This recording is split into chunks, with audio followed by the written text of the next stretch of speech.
Te invito a buscar en tu Biblia conmigo 1 de Timoteo capítulo 3 y voy a leer desde el versículo 1 hasta el versículo 13. La palabra de Dios dice así: Palabra fiel, si alguno anhela obispado, buena obra desea, pero es necesario que el obispo sea irreprensible, marido de una sola mujer, sobrio, prudente, decoroso, hospedador, apto para enseñar, no dado al vino, no pendenciero, no codioso de ganancias deshonestas, sino amable, apacible, no avaro, que gobierne bien su casa, que tenga sus hijos en sujeción con toda honestidad, pues el que no sabe gobernar su propia casa, ¿cómo cuidará de la iglesia de Dios? No un neófito, no sea que envaneciéndose caiga en la condenación del diablo. También es necesario que tenga buen testimonio de los de afuera, para que no caiga en descrédito y en lazo del diablo. Los diáconos asimismo deben ser honestos, sin doblez, no dados a mucho vino, no codiciosos de ganancias deshonestas, que guardan el misterio de la fe con limpia conciencia. Y esto también sean sometidos a prueba primero, y entonces ejerzan el diaconado si son irreprensibles. Las mujeres asimismo sean honestas, no calumniadoras, sino sobrias, fieles en todo. Los diáconos sean maridos de una sola mujer, y que gobiernan bien sus hijos y sus casas, porque los que ejerzan bien el diaconado ganan para sí un grado honroso y mucha confianza en la fe que es en Cristo Jesús. Continuamos hoy en una serie corta relacionada con el liderazgo de la iglesia. Y hoy queremos considerar lo que las Escrituras dicen en cuanto al ministerio de los diáconos en la iglesia local. Ahora nos preguntamos, ¿por qué en este momento, este domingo, por qué una consideración de los diáconos? Y es porque hoy en nuestra iglesia, la Iglesia Bautista Gracia, iniciamos un proceso de 2 semanas en la cual vamos a abrir a la congregación la oportunidad para los miembros a que nombren hasta 4 candidatos para ser diáconos en nuestra iglesia para un periodo de 2 años. Al final del culto hoy vamos a poner a la disposición de los miembros una tarjeta, y en esa tarjeta pueden nombrar hasta 4 candidatos para ser diáconos. Ahora, a base de esa decisión, quiero que entiendan lo que la Biblia dice en cuanto al rol de los diáconos, específicamente en cuanto a la relación entre los pastores ancianos y los diáconos, también en cuanto a los requisitos morales, espirituales, en cuanto al carácter de los diáconos y en cuanto a su rol como servicio, como siervos entre la congregación. Entonces vamos a comenzar con la relación entre los diáconos y los pastores ancianos. ¿Qué hay en común? ¿Qué es lo que distingue el rol del anciano y el rol del diácono? Vamos ahí primero. La palabra clave aquí se encuentra en el versículo 8 y es la palabra asimismo. Pablo dice, versículo 8, los diáconos asimismo. Asimismo conecta lo que quiere decir a los diáconos con lo que ya ha dicho del versículo 1 hasta el versículo 7 en cuanto a los pastores ancianos.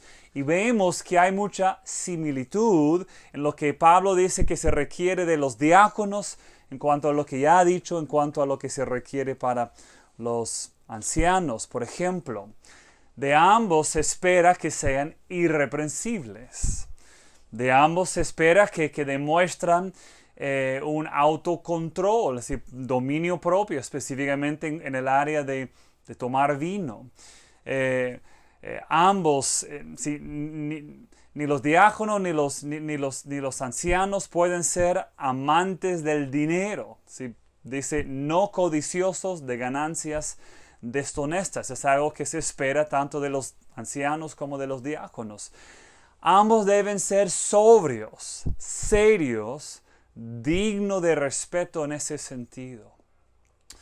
Pero a pesar de las muchas similitudes que hay en cuanto a los requisitos, tanto para los pastores ancianos y los diáconos, hay tres diferencias que se marcan aquí, que para mí son claves, son importantes. Uno, en el versículo 6, vemos que un anciano, un pastor, no debe ser un recién convertido. Es lo que en esencia, lo que significa el término neófito. Es uno recién plantado en la comunidad cristiana. En cuanto a los diáconos, ese requisito no se repite de esa forma. Ahora, reconozco que Pablo en cuanto a los diáconos dice que deben ser sometidos a prueba para luego ser diáconos. No es que la iglesia, la congregación debe presentar a un recién convertido para ya ser diácono. Es decir, hay un proceso que se requiere de los diáconos sometidos a prueba. Sin embargo, es específicamente a los ancianos. Es decir, en cuanto a los requisitos de ancianos que Pablo dice de manera específica, no debe ser un neófito, un recién convertido. ¿Por qué? Y es por el peso espiritual de la carga que la Biblia pone sobre los pastores. ¿Sí? Es peligroso que la iglesia tenga a un recién convertido como pastor anciano. ¿Sí? Porque no conviene que alguien que tenga poco tiempo en cuanto a su conocimiento doctrinal y la experiencia de práctica de vivir su doctrina en la práctica. Se requiere simplemente tiempo para que las doctrinas espirituales, las doctrinas bíblicas de las Escrituras se plasman en el corazón y en la experiencia de un hombre que quiere ser pastor. Ahora, el peso sobre los diáconos es distinto. No es el mismo peso, el rol es distinto. Su rol es principalmente un rol de servicio. Entonces, correcto que se requiere cierto tiempo para probar si el diácono es un hombre serio, confiable, responsable, pero no es de la misma manera que se requiere para uno que quiere ser pastor. Otra distinción entre lo que Pablo dice a los pastores ancianos y a los diáconos es que a los pastores se les da la responsabilidad de cuidar el bienestar espiritual de la iglesia y se les da a los pastores esa responsabilidad de manera distinta a lo que es el rol o el cuidado que tienen los diáconos. El versículo 5, por ejemplo, pues el que no sabe, hablando a los pastores, Pablo, pues el que no sabe gobernar su propia casa, ¿cómo cuidará de la iglesia de Dios? Ahora, en el versículo 12, hablando a los diáconos, Pablo también les instruye en cuanto al liderazgo de su propio hogar. Pero no incluye, en cuanto a los diáconos, versículo 12, esa misma referencia al cuidado de la iglesia. ¿Por qué? Porque Pablo entiende que es a los pastores ancianos que Dios da el cuidado espiritual principal de la congregación. Ahora, hay una tercera diferencia aquí que es para mí la más importante, la más obvia se puede decir, y es que la supervisión espiritual, ese cuidado espiritual que Dios da a los ancianos, tiene que ver con una diferencia significativa en cuanto a los requisitos, y es que a los ancianos, a los pastores, se les pide que sean aptos para enseñar, versículo 2. Pero es necesario que el obispo, el pastor, el anciano sea irreprensible, marido de una sola mujer, sobrio, prudente, decoroso, hospedador. Hasta ahí cosas que en un sentido se esperan también de los diáconos. Se puede decir de todo creyente, pero hay uno que marca bien una distinción para los pastores ancianos y es, como termina el versículo 2, apto para enseñar. Es un requisito que no se repite para los diáconos. ¿Por qué?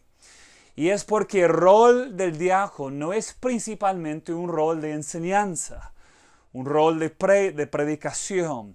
Su papel se orienta hacia el servicio. La palabra diácono es una traducción del término griego diáconos, que en su sentido común en el griego significaba servir, un siervo, un mensajero. Así que los diáconos no son responsables de guiar a la iglesia por medio de una enseñanza o prédica. No es que los diáconos no pueden enseñar, sí pueden. Vemos, por ejemplo, entre los 7 que la congregación eligió en Hechos capítulo 6 para servir en un rol tipo diaconado de la iglesia, 2 de ellos terminaron siendo enseñadores, predicadores de la palabra. Si no hay ningún problema, pero no es su rol principal cuando hablamos de los diáconos. Ese rol se les da a los pastores, porque de ellos es el cuidado espiritual de la iglesia. Y no quiero nunca separar el rol de pastoral, de cuidado de la iglesia. No hay que separar ese rol de su rol como enseñadores y predicadores de la palabra. Es decir, el diácono provee un liderazgo sobre las funciones orientadas hacia el servicio de la iglesia. En resumen, tocante a los pastores y los diáconos, el enfoque de las cualidades es, en ambos casos, un enfoque hacia el carácter moral de la persona que va a tomar ese oficio. Tanto el oficio del líder en la iglesia, el pastor, como el diácono, se requiere que sean el mismo tipo de persona, cristianos maduros, irreprensibles. La diferencia principal entre un anciano y un diácono es una diferencia de dones, de llamado, no es una diferencia de carácter. Entonces, vamos ahora a considerar los requisitos tocantes específicamente al carácter del diácono. ¿Cuáles son los requisitos para los diáconos? Bueno, para llegarnos aquí, podemos dividirlos en 4 categorías. La primera categoría tiene que ver con el carácter personal del diácono, versículo 8. Los diáconos asimismo deben ser honestos, sin doblez, no dados a mucho vino, no codiciosos de ganancias deshonestas. ¿Qué es ese término honestos? Este término hubiera sido mejor traducido hombres dignos o reverentes. Es la idea de uno que sea digno de respeto, noble en su carácter, serio, sobrio. Es decir, el diácono es uno cuya vida demanda respeto a causa de su carácter. Es lo que el término griego significa. Luego dice sin doblez, que no sea insincero, no sincero. Literalmente el término es de doble lengua. Es que el diácono no debe ser uno que habla de tal manera a una persona y de otra manera a otra persona. Una cosa acá, otra cosa ahí, allá y no debe ser así, sin doblez, dice. Pablo sigue, dice, no dados a mucho vino. ¿Sí? ¿Qué está diciendo Pablo? Que el diácono no puede ser uno que es adicto a las bebidas alcohólicas. No debe ser el hábito normal, la práctica normal del diácono que esté tomando. No debe ser una preocupación para él, no debe tener mayor influencia en su vida, aunque si yo reconozco que la Escritura no prohíbe el consumo de bebidas alcohólicas, sin embargo, la Biblia pone al toma de tomar vino, tomar bebidas alcohólicas en una posición en que no puede tener una influencia en la vida de un cristiano, específicamente los que quieren servir o como pastores o en este caso como diáconos. Pablo dice también ahí en el versículo 8, no codicioso de ganancias deshonestas. El diácono no puede ser uno que tiene una avaricia para el dinero, codicioso del dinero. ¿Por qué? La respuesta es obvia. Considera los 7 que fueron elegidos en Hechos capítulo 6. ¿Sí? Ellos de una u otra forma tuvieron cierto manejo de dinero y de bienes, porque de ellos dependía repartir de los bienes para las viudas. Entonces un diácono que de alguna u otra manera trata con el dinero, no puede ser amante al dinero. Ese es un peligro para la iglesia. El carácter personal del diácono, en el versículo 9, llegamos a otra categoría que es la vida espiritual del diácono. Versículo 9, que guardan el misterio de la fe con limpia conciencia. Y mira, este requisito es crucial para el diácono. Nos recuerda que el diácono, aunque su servicio, su rol es un rol orientado hacia el servicio práctico, físico en la iglesia, el hecho de que su rol se hace en la esfera de la iglesia significa que siempre habrá un ángulo espiritual en cuanto a lo que el diácono hace. Ese término que guardan el misterio de la fe. ¿Sí? El misterio de la fe se refiere a las doctrinas del Evangelio. El diácono es uno que entiende las doctrinas básicas cristianas. No es necesario que sea un experto, no es necesario que sea un teólogo profundo, pero tiene que tener claro las doctrinas del Evangelio. Ese misterio que Dios reveló en Cristo. El hecho de que nuestra salvación es nuestra de parte, ¿sí? A causa de Jesucristo y su muerte y su resurrección en nuestro lugar. Pero Pablo dice que el diácono debe tomar el misterio de la fe con una limpia conciencia. Eso significa que debe entender sus doctrinas cristianas, pero esas doctrinas cristianas deben ser acompañadas de una vida pura, limpia en cuanto a su vida y sus hábitos. En otras palabras, el comportamiento del diácono debe ser consistente con sus creencias. Si el carácter personal del diácono, su vida espiritual, en el versículo 10 vemos una tercera categoría, su fidelidad o la fidelidad del diácono, versículo 10. Y estos también, hablando de los diáconos, sean sometidos a prueba primero. Entonces ejerzan el diaconado si son irreprensibles. Ahora, que de esos sean sometidos a prueba primero. La idea es que la iglesia debe poder examinarlos, es decir, observar sus vidas por un tiempo. No determina Pablo un tiempo, entendemos eso varía de persona a persona, de iglesia a iglesia. Pero un tiempo para poder probar la autenticidad de la evidencia de la vida del diácono. El diácono debe tomar aquel oficio después de un tiempo de poder evaluar su carácter, su capacidad de servir, si puede realmente dirigir bien las áreas correspondientes en la iglesia. Luego el término irreprensibles. Un diácono debe, después de un tiempo, mostrar en su carácter una falta de debilidades en cuanto a su carácter moral. Su vida debe estar por encima de cualquier reproche.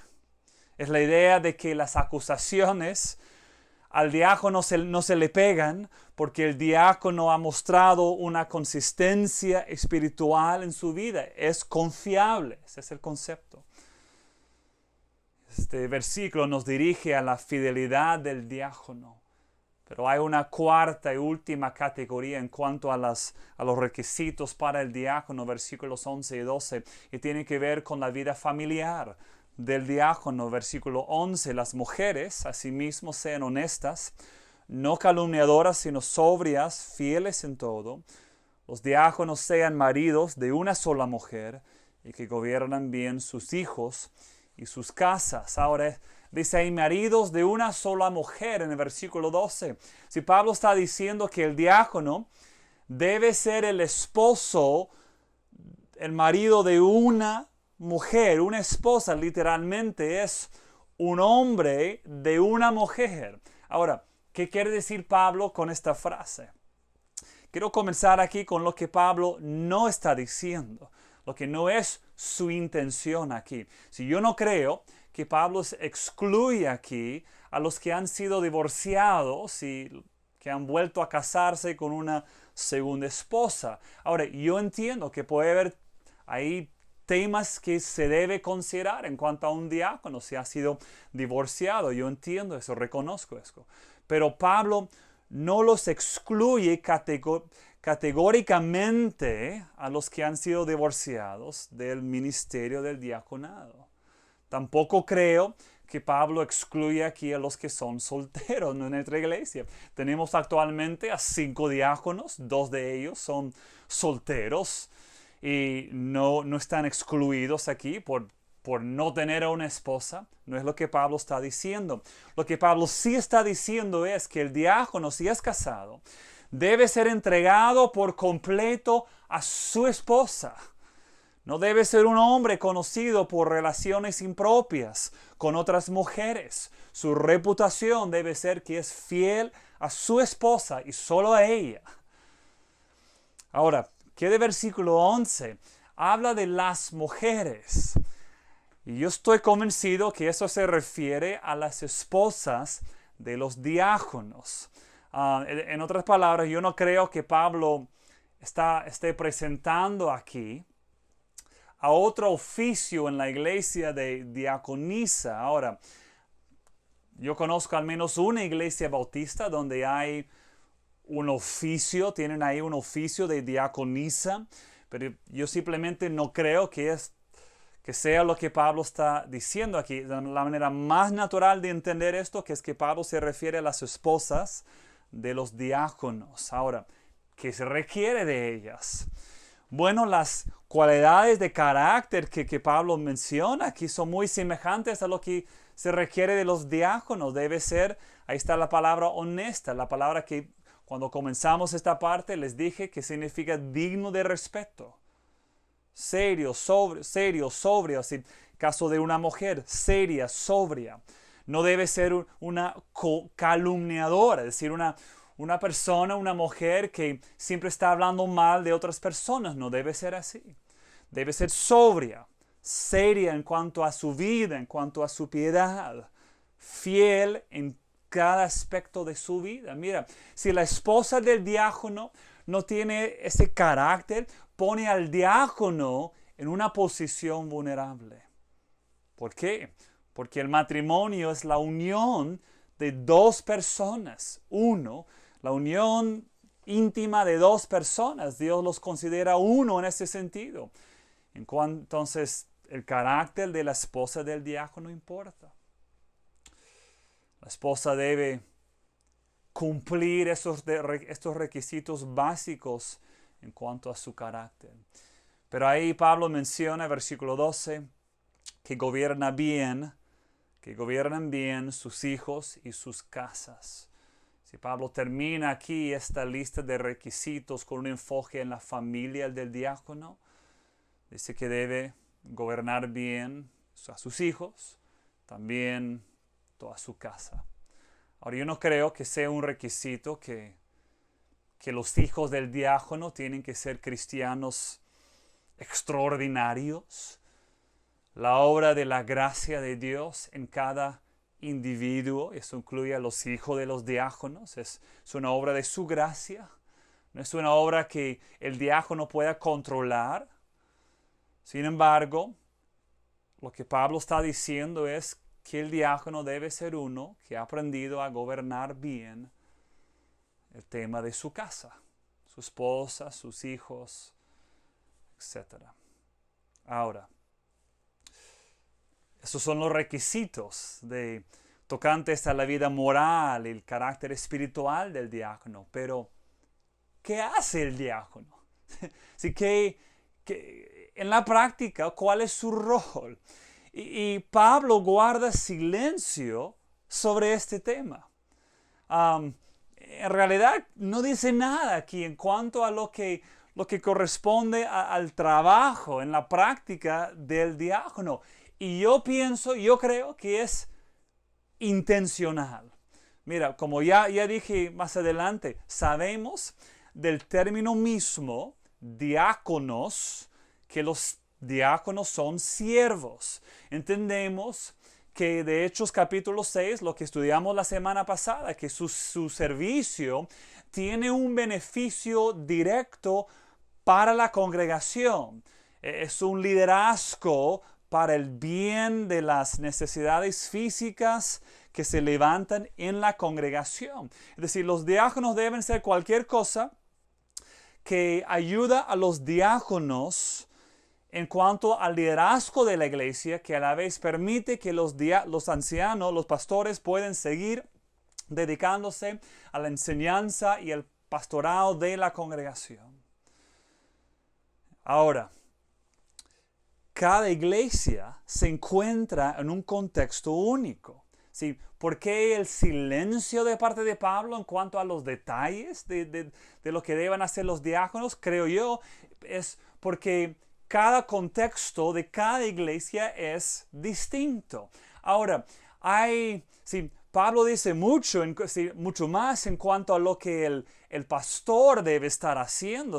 Esta carta, 1 de Timoteo, 2 de Timoteo, la carta a Tito, Pablo habla mucho de lo que el pastor debe estar haciendo: predicar la palabra, hacer la obra del evangelista, leer la palabra públicamente, discipular a los congregantes. Y hay más detalles en cuanto a lo que los pastores deben hacer. ¿Por qué? Porque en cualquier contexto, el rol del pastor, hay ciertas cosas prácticas que el pastor siempre debe estar haciendo.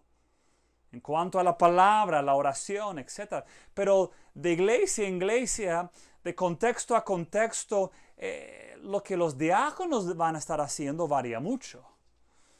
Entonces, nuestra iglesia, ¿qué hemos hecho?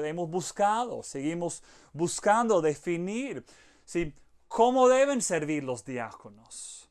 ¿Qué roles hay? ¿Cómo pueden ayudar? Nosotros nos encontramos en el contexto de no tener templo propio, de tener que venir los domingos y poner todo, y luego de terminar el culto, guardar todo. Eso requiere el apoyo de los diáconos.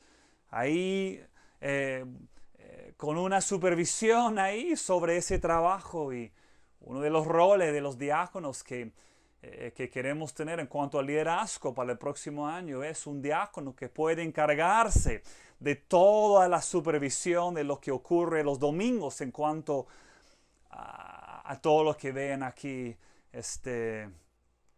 los domingos en la iglesia. Ahora, se levanta aquí una pregunta en cuanto a la autoridad del diácono, en cuanto a cuál es el nivel bíblico de autoridad que el diácono debe tener.